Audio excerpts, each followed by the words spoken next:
لقد من اللہ للمؤمنین اذ بعث فیہم رسولا من انفسہم یتلو علیہم آیاتہ ویزکیہم ویعلمہم الکتاب والحکمہ وإن كانوا من قبل لفی ضلال مبین۔ مولا یصلی وسلم دائما ابدا علی حبیبک خیر الخلق کلہم۔ یا رب بالمصطفیٰ بلغ مقاصدنا واغفر لنا ما مضى یا واسع الکرم۔ معزز و محتشم برادر گرامی، معروف ٹی وی چینل جیو کے ہر دل عزیز اینکر، روزنامہ جنگ کی معروف کالم نگار اور ملک پاکستان میں مختلف خدمات کا اعزاز وہ دینی، دنیاوی، سماجی، سیاسی تمام حوالوں سے اپنے دامن میں رکھنے والی عظیم شخصیت جناب ضیاء الحق نقشبندی صاحب، محترم جناب طارق گشکوری صاحب، ہمارے نقشبندی محسنی سلسلہ کے میرے بڑے قابل قدر بھائی دوست جناب مدثر علامہ مولانا محمد مدثر محسنی صاحب، جناب عتیق الرحمان صاحب، جناب حاجی محمد عابد صاحب، میرے دیگر دوستوں، بزرگوں، ساتھیوں، نوجوانوں اور ماؤں بہنوں، بیٹیوں، آج کی یہ تقریب سعید بڑی معتبر ہے اور تاریخ ساز ہے۔ تاریخ ساز اس اعتبار سے ہے کہ بہت کم کہہ لیجیے کہ مجھے ایک دفعہ پھر کہنا پڑے گا، بہت کم ایسی تقاریب اب منعقد ہوتی ہیں کہ جہاں کسی صاحب کتاب کی کتاب کے حوالے سے یا مصنف کے حوالے سے کچھ ایسی گفتگو کرنے کا موقع ملے کہ جس سے ہمارا ایک تعلق اور ربط جو کتاب سے ٹوٹا ہوا ہے وہ پھر سے زندہ ہو جائے۔ آج کی اس مصروفیت کے دور میں کہ جب انسان کہہ لیجیے کہ اپنے آپ سے بیگانہ ہو گیا ہے، تو اس کا تعلق دین سے، دین کی تعلیمات سے اور اس کتاب حکمت سے اور کتاب حکمت کی ان تعلیمات سے اور پیارے کریم آقا صلی اللہ تعالیٰ علیہ وسلم کو وہ مقصد بعثت جس کو قرآن حکیم فرقان مجید کی اس آیت مبارکہ میں بیان کیا گیا، جس کا میں نے شروع میں تلاوت کرنے کا شرف پایا ہے کہ کریم آقا صلی اللہ علیہ وسلم کی مقصد بعثت کو اللہ تبارک و تعالیٰ نے بیان کرتے ہوئے فرمایا یعلمہم الکتاب، کہ وہ ان کو کتاب سکھاتے ہیں، ویزکیہم، اور انہیں وہ ان کا تزکیہ کرتے ہیں، والحکمہ، اور انہیں حکمت بھی سکھاتے ہیں۔ یہ تزکیہ نفس، کتاب کی تعلیم اور اس کے ساتھ ساتھ حکمت اور دانائی، یہ دراصل وہ ہمارا کہہ لیجیے کہ گم شدہ خزانہ ہے کہ جس کے ساتھ آج کے اس پرفتن دور میں مسلمان کا ایک گناہ گم مصروفیات کی زندگی میں تعلق بڑا کمزور ہو گیا۔ یہ ہمارے آستانے اور آستانوں میں موجود ایسی کہہ لیجیے کہ صاحب سیرت و صورت شخصیات کہ جن کی شب و روز، جن کی زندگی کے لیل و نہار، جن کے معاملات و معمولات وہ نبی مکرم نور مجسم رحمت عالم صلی اللہ تعالیٰ علیہ وسلم کی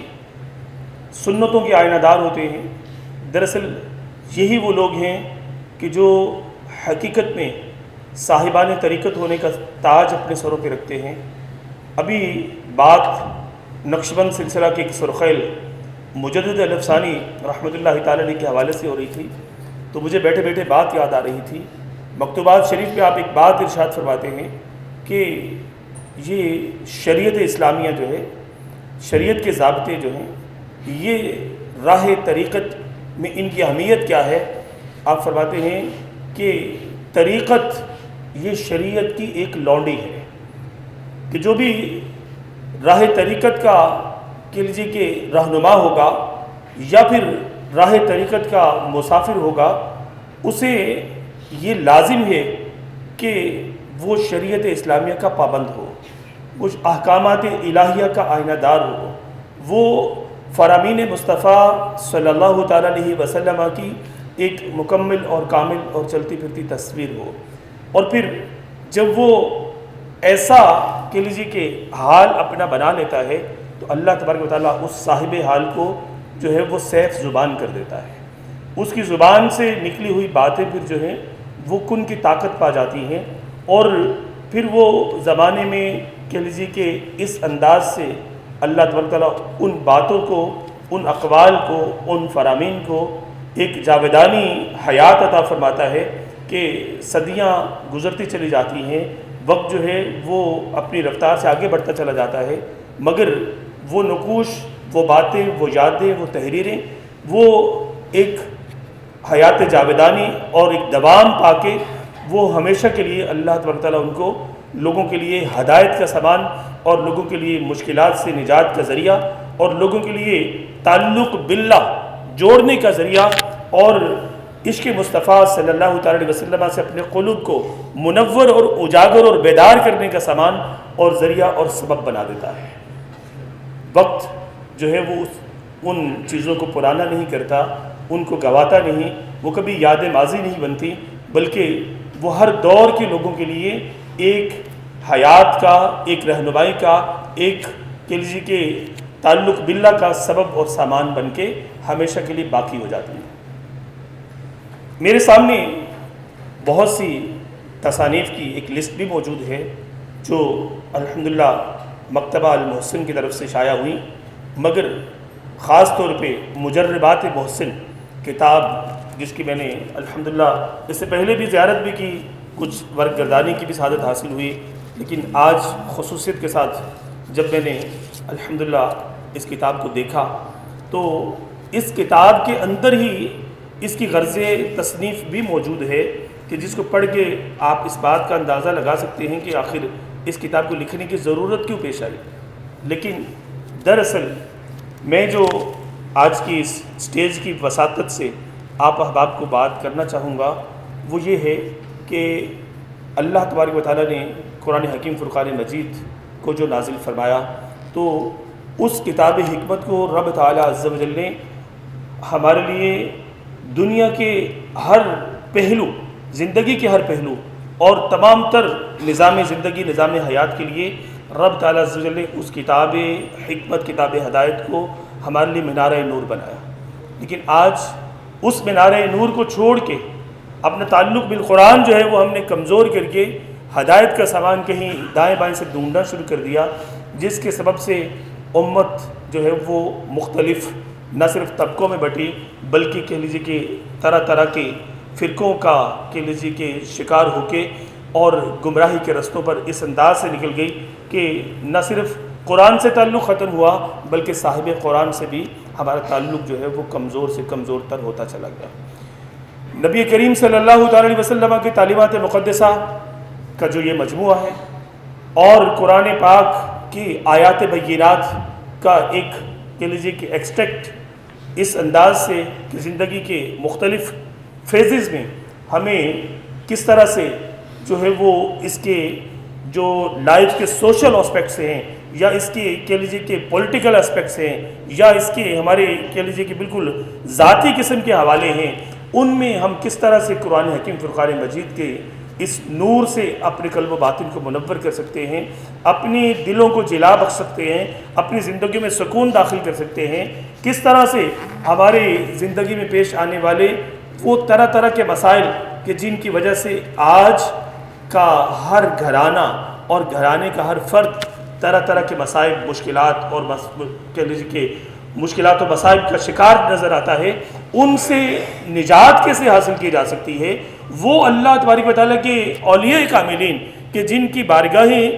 جو ہے وہ دلوں کی تسکین کا سامان ہوتی ہیں، جن کی بارگاہیں مشکلوں کو آسان کرنے کا سبب اور سامان اور ذریعہ ہوتی ہیں، ان میں جا کر کس ادب سے حاضر ہوا جاتا ہے، رجال الغیب سے کیسے مدد اور معاونت حاصل کی جاتی ہے، مراقبہ کر کے اپنے رب سے سکون کی دولت کیسے پائی جاتی ہے، تصور شیخ کر کے دنیا کے کسی بھی کونے اور خطے پر موجود رہ کے اپنے مرشد کی مجالست کیسے حاصل کی جاتی ہے، اور پھر کہہ لیجیے کہ اللہ تبارک و تعالیٰ کا ذکر جو دلوں کا زنگ دور کرتا ہے، اس ذکر کو کرنے کے ادب، کرینے اور طریقے اور سلیقے کیا ہوتے ہیں، اور پھر اس ادب اور کرینے اور طریقے کو حاصل کرتے ہوئے آپ قبولیت کے مدارج کو کیسے پا سکتے ہیں، آپ کی عبادات اللہ تبارک و تعالیٰ کے ہاں قبولیت کا مقام کیسے پاتی ہیں، وہ کون سے عقائد و نظریات ہیں کہ جن کو ایک لازمے کے طور پہ، ایک کنجی کے طور پہ آپ کو اپنے ساتھ لے کر چلنا ہے۔ پھر جو کفل ہے مشکلات کا، پھر جو کفل ہے کہہ لیجیے کہ مسائل اور مصائب کا، وہ انشاءاللہ تبارک و تعالیٰ کھل جائے گا۔ ان تمام تر ضابطوں کو یہ کتاب الحمدللہ احاطہ کیے ہوئے ہیں، جہاں اس پہ مختلف امراض سے شفا حاصل کرنے کی آیات اور کہہ لیجیے کہ اوراد و وظائف بیان کیے گئے ہیں، حصول برکت کے لیے، وسعت رزق کے لیے، دولت کی فراوانی کے لیے، اور کہہ لیجیے کہ دست غیب حاصل کرنے کے لیے مختلف دنیاوی ہمارے مسائل کہ کہیں کوئی قرض داری ہمیں گھیر لیتی ہے، تو کہیں ہمارا کوئی ظالم قسم کا باس ہمیں ٹکر جاتا ہے، کہیں ہمارے سبارڈینیٹس جو ہیں ان سے ہمیں مسائل کا سامنا کرنا پڑ جاتا ہے، کہیں ہمارے گھر کے اندر جو ہے وہ ہماری اولاد جو ہے وہ نافرمانی میں مبتلا ہو جاتی ہے، کہیں آپس میں کوئی ایسی رنجشیں پیدا ہو جاتی ہیں کہ ہمارا خاندانی نظام ٹوٹ پھوٹ کا شکار ہو جاتا ہے۔ آپ ان تمام تر مسائل کا حل تلاش کرنے چاہیں گے تو آپ کو آج کے اس کہہ لیجیے کہ جو ایسی لٹریسی کا دور ہے کہ ہر بندے کے ہاتھ میں ایک آلہ ہے اور اس میں وہ اپنا لفظ لکھ کے جو ہے وہ گوگل سے رہنمائی حاصل کرنے کے لیے نکل پڑتا ہے، جس کا نتیجہ یہ نکلتا ہے کہ بہت سے لوگ، بہت سے افراد جن سے میں ذاتی طور پہ واقف ہوں کہ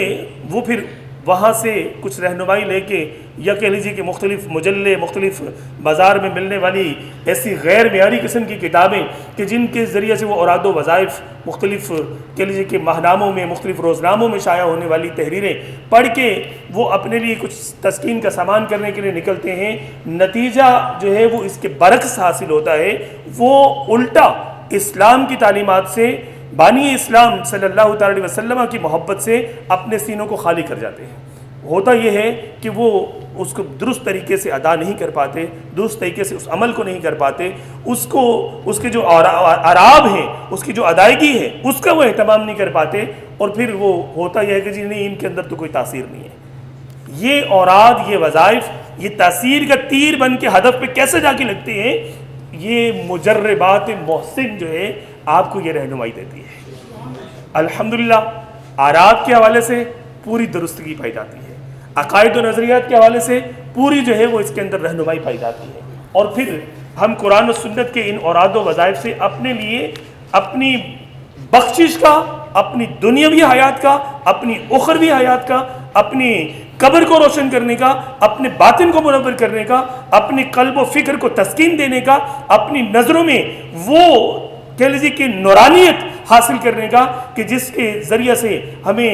جلوہ مصطفیٰ صلی اللہ علیہ وسلم بھی نظر آ جائے، جس کے ذریعے سے ہمیں اہل اللہ کی مجالست بھی نصیب ہو جائے، جس کے ذریعے سے ہمیں اللہ تبارک و تعالیٰ کا قرب بھی میسر آ جائے، وہ سارے کا سارا سامان یہ کتاب مجربات محسن ہمیں الحمدللہ باہم پہنچاتی ہے۔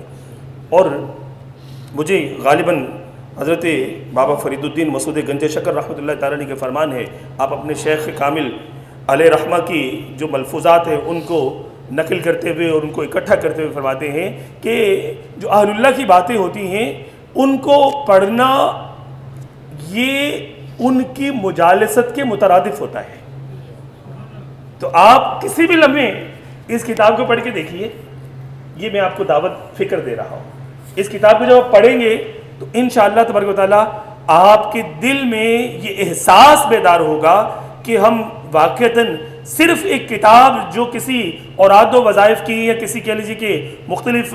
ٹونے ٹوٹکوں کی نعوذ باللہ مطلب یہ بات کر لی جائے کہ کوئی کتاب ہے، ایسا نہیں محسوس ہوگا، بلکہ آپ یہ جانیں گے کہ کہ آپ واقعتاً کسی اللہ والے کی مجلس میں حاضر ہیں اور وہ اللہ والے جو ہیں وہ آپ کے دل میں وہ باتیں جو ہیں وہ